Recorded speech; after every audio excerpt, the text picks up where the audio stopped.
So now we're going to solve this equation, but this time we're not going to be restricted to x being greater than 1. Okay, so now we're going to take this equation, log of the fourth power of x minus 1 equals negative 8. Now, we don't want to have to take the fourth power. Again, we can smack them down. But this time, when we smack down the 4 by the power rule, we now need absolute value symbols about the x minus 1. So if you have an even exponent and you smack it down, then be prepared to put absolute value here. See, if the exponent were odd, like 3 or 5 or 7, then if x minus 1 were negative, then the cube or the fifth power or the seventh power, this argument would still be negative and you'd still be dead.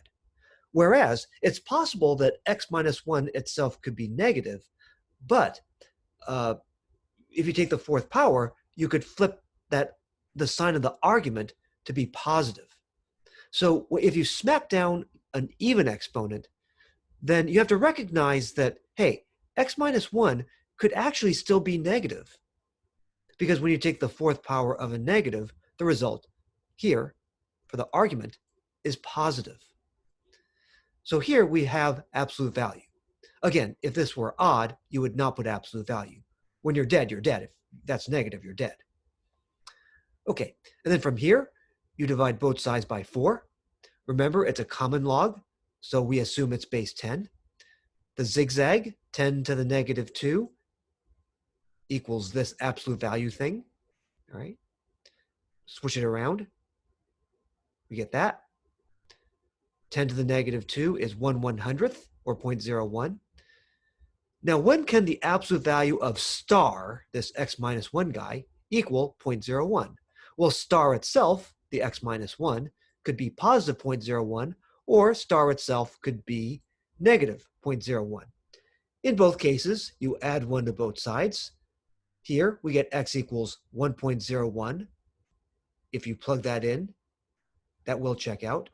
Over here, when you add 1 to both sides, you get 0.99. And actually, when you plug this thing in, I'm going to change this to red. When you plug this thing into the original, if you plug in 0.99, yes, 0.99 minus 1 is negative, but the fourth power saves you. The fourth power flips this difference to a positive number.